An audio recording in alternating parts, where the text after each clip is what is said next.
मी कुठल्या तरी तुमच्या प्लेयरशी बोलवतो, एक पण नाही मल्टिपल, इव्हन बॉस लेडी बोलवतात. म्हणजे मेन्स क्रिकेट सारखंच विमेन्स क्रिकेटला इन्फ्रास्ट्रक्चर मिळालं. पुणे वॉरियर्सच्या टीम मधून नक्कीच महाराष्ट्रासाठी नक्कीच. किंवा इंडियन टीम साठी नक्कीच प्लेयर्स.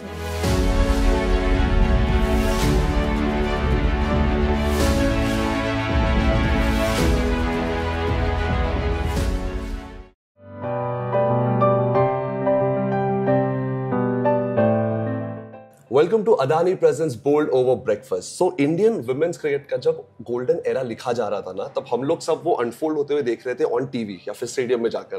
बट देयर वाज वन पर्सन जो उस डगआउट में, ड्रेसिंग रूम में बैठ के वो सब विटनेस कर रही थी और खुद पार्ट भी थी. That person is right now with me, Anuja Patil ma'am, और बॉस लेडी जो मैंने सुना आपके टीममेट से. Welcome on the show as well. Good to have you. Hey breakfast तुमचं प्रिफर्ड आहे की त्यांनी जबरदस्ती आणून ठेवले?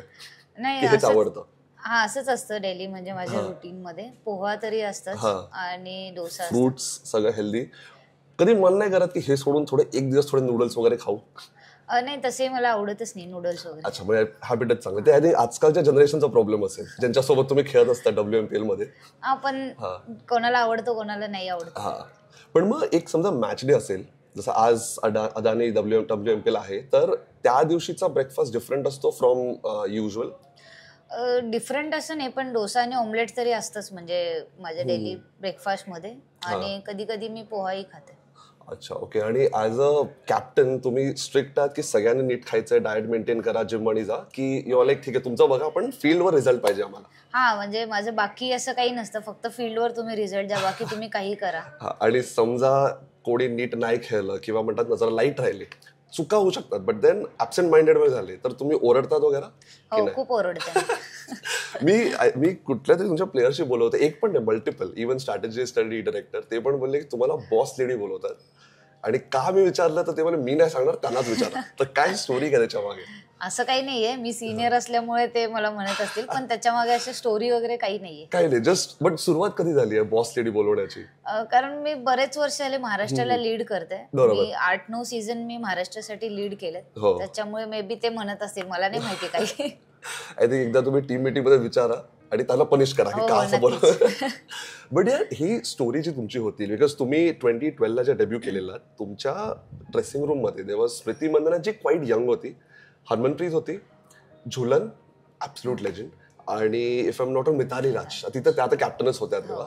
सो तुम्हाला असं काय फिलिंग होतं, बिकॉज तुम्ही जस्ट ऐकलं असेल हे सगळे प्लेयर्स आहेत आणि आता मी बसले त्यांच्यासोबत? सर्वात पहिले तर मी खूप एक्सायटेड होते आणि कॅम्प करत होते मी त्यांच्यासोबत. पण नंतर असं होतं की मॅचची वेळ आली, माझी प्लेइंग 11ची ज्यावेळेस वेळ आली तेव्हा मी खूप नर्वसही होते. पण जुलंदी सोबत मी बोलले तर, आणि सुलक्षणा नाईक होत्या माझ्यासोबत तेव्हा, तर त्या मला खूप सपोर्ट करायच्या. त्या मुंबईच्याच असल्यामुळे त्या माझ्याशी म्हणजे मराठीमध्ये कन्व्हर्सेशन करायच्या आणि मला त्याच्यामुळे खूप सपोर्ट मिळायचा ऑन फील्ड, आणि ऑफ फील्डही त्या मला समजवत राहायच्या. त्याच्यामुळे मला असं होतं की माझं प्रेशर थोडं कमी होत होतं. आणि एक अशी काय गोष्ट फ्रॉम मिताली, झुलन, जे पण तेव्हाचे सिनियर्स होते तुमचे, की त्यांच्याकडून शिकली आणि तुम्ही आता अदानी WMPL मध्ये तुमच्या यंगस्टर्सना कोच करतात? तसं तर खूप काही शिकायला मिळालं मला त्यांच्याकडून. त्यांचे वर्क एथिक्स, मिताली दी आणि झुलन दीचे.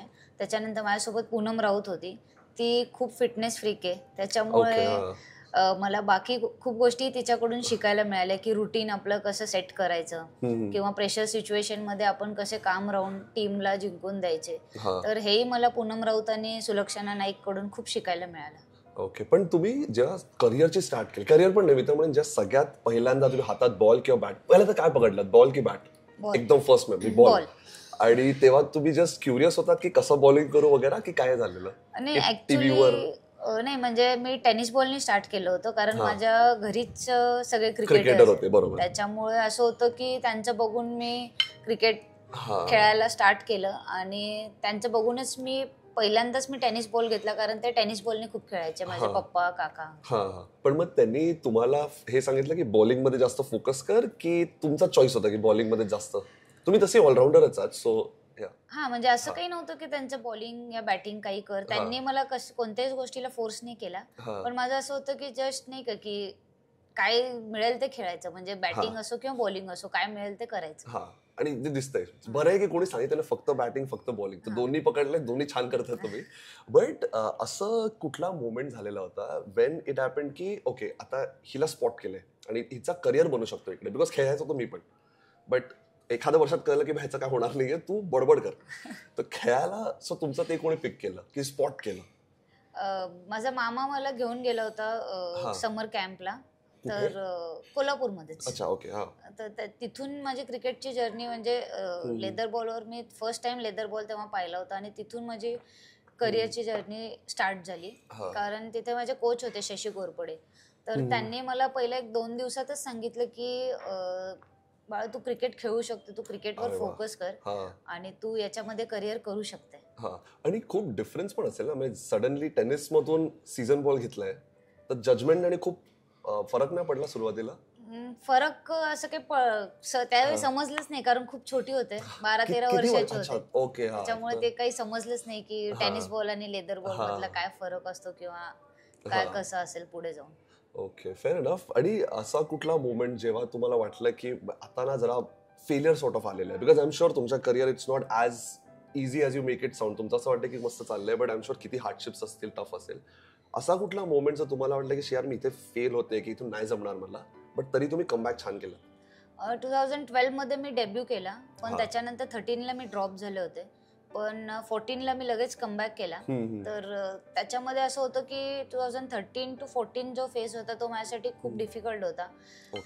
कारण मला असं होतं की परत कमबॅक ही करायचे आणि त्याच्यानंतर मला माझी जागाही तिथे फिक्स करायची.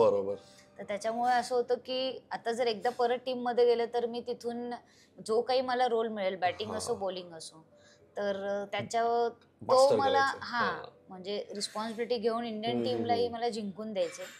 तसं केलं तर माझी जागा नक्कीच पक्की राहील. त्याच्यामुळे मला एक टीम प्लेअर म्हणून बनायचं होतं. ओके.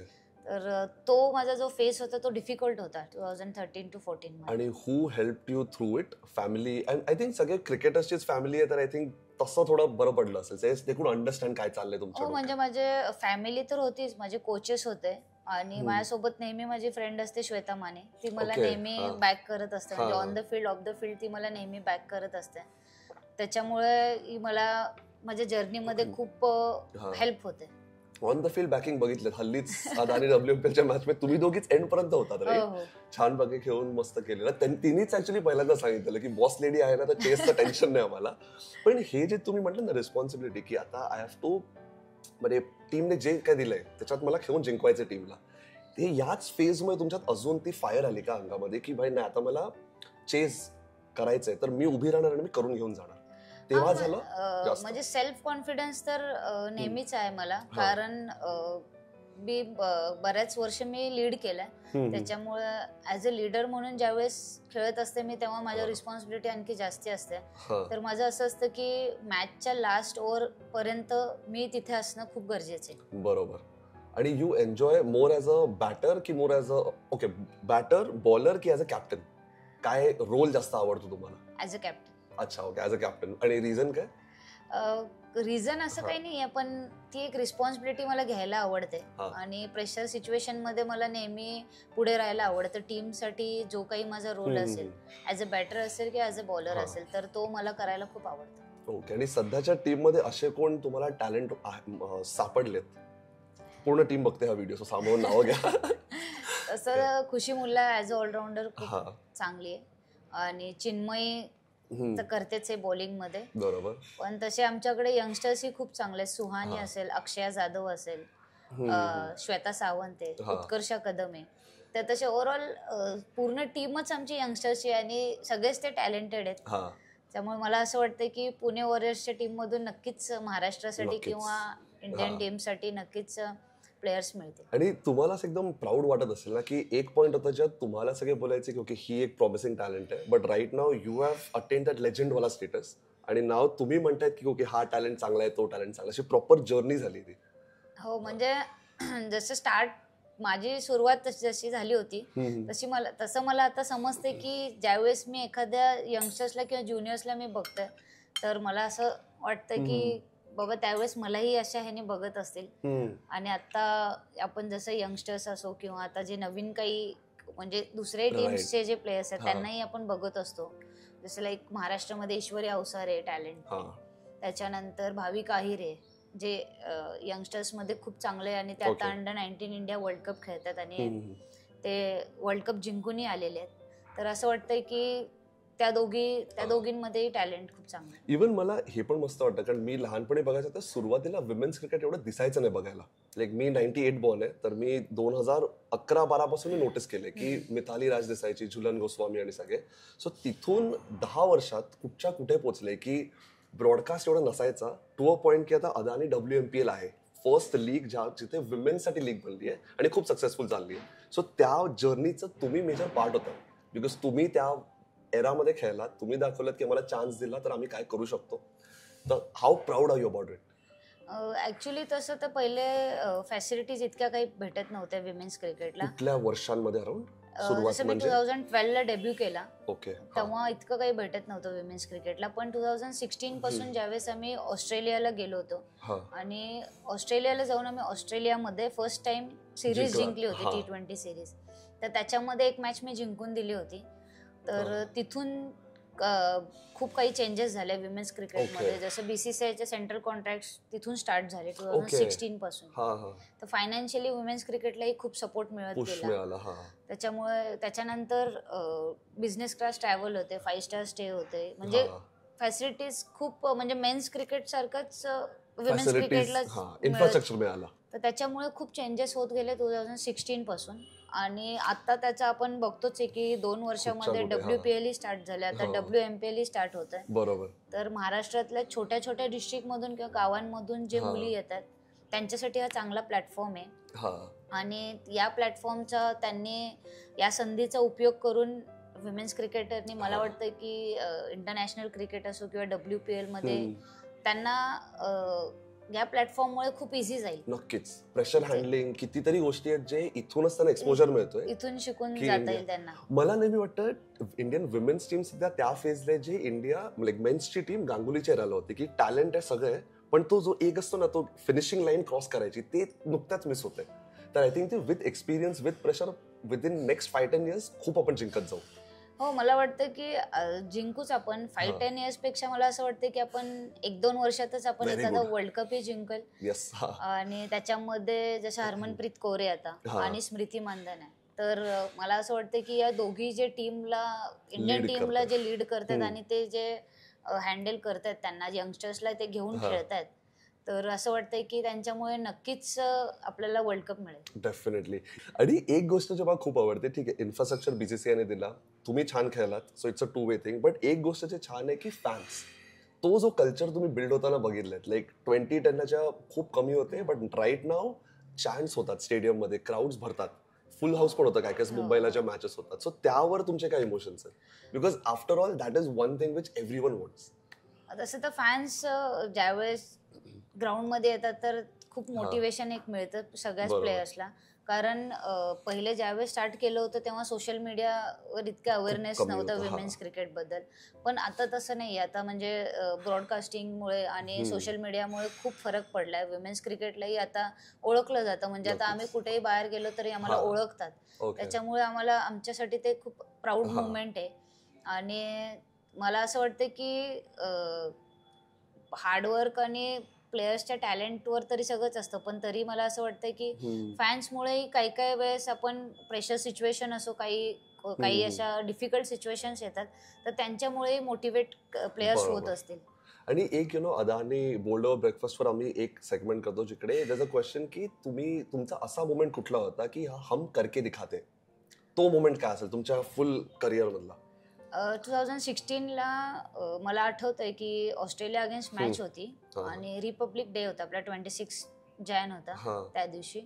आणि त्या दिवशी म्हणजे असं होतं की स्टार स्पोर्ट्स वरती लाईव्ह मॅचेस होत्या. तर पहिल्यांदाच ऑस्ट्रेलियामध्ये मी खेळत होते आणि पहिल्यांदाच आपण सिरीज जिंकणार होतो. तर मला असं होतं की ती मॅच खूप प्रेशर सिच्युएशनची चालली होती आणि ती मॅच मी जिंकून दिली होती. तर मला असं होतं की ठीक आहे, मी जर त्या सिच्युएशन मध्ये बॅटिंगला गेले तर मी संपूर्णच येईन आणि जिंकून येईन. आणि बिफोर वी एंड दिस, रोहित दादा आणि महाराष्ट्र क्रिकेट असोसिएशन ज्यांनी एवढं छान संधी दिली आहे, बी it not just Adani WMPL किंवा अदानी MPL, ऑल्सो जे स्टेडियमचे फॅसिलिटीज इम्प्रूव्ह होत आहेत, तुम्हाला जे सपोर्ट मिळतोय, त्याबद्दल तुमचे काय विचार आहेत? सगळ्यात पहिले तर रोहित दादांच्या आणि महाराष्ट्र क्रिकेट असोसिएशन मी खूप आभारी आहे की WMPL सारखी लीग आम्हाला त्यांनी उपलब्ध करून दिली आणि इतका मोठा प्लॅटफॉर्म आमच्यासाठी त्यांनी उभा केलाय, तर त्याच्यासाठी मी त्यांना धन्यवाद बोलते. आणि मला असं वाटतं की महाराष्ट्रातल्या म्हणजे छोट्या छोट्या डिस्ट्रिक्टमधून येणाऱ्या मुलींनाही या प्लॅटफॉर्मचा फायदा होईल. आणि त्याच्यामुळे असं वाटतं की जे काही गोष्टी माहिती नव्हत्या, म्हणजे इतक्या चांगल्या फॅसिलिटीज माहिती नव्हत्या, आता छोट्या डिस्ट्रिक्टमधून, जसं मी कोल्हापूरमधून येते, तर इतक्या चांगल्या फॅसिलिटीज नाही आहेत ग्राउंड्सच्या वगैरे, तर ते इथे येऊन आम्हाला ते मिळतात. तर असं वाटतं की मेन्स क्रिकेट आणि विमेन्स क्रिकेट आता सध्या ते बरोबरीला आता त्यांनी नेऊन ठेवलं असं म्हणायला हरकत नाही, कारण सेम फॅसिलिटीज आम्हालाही देतात. तर त्याचा नक्कीच सगळ्याच महाराष्ट्रातल्या महिला क्रिकेटर्सला फायदा होईल. आणि मला असं वाटतं की महाराष्ट्रातून जास्तीत जास्त इंटरनॅशनल प्लेयर्स घडतील. नक्कीच. आणि फॅसिलिटीज देणं वन थिंग आहे, पण तुम्ही त्याचा युटिलाइज चांगला करणं is another thing. So thanks to तुमच्या सारखे क्रिकेटर्स ज्यांनी एक काय म्हणणार एक इमेज सेट केला आयडल सारखा, आणि त्यांना फॉलो करत next generation is watching you. So thank you so much for your services to the Indian cricket. Thank you.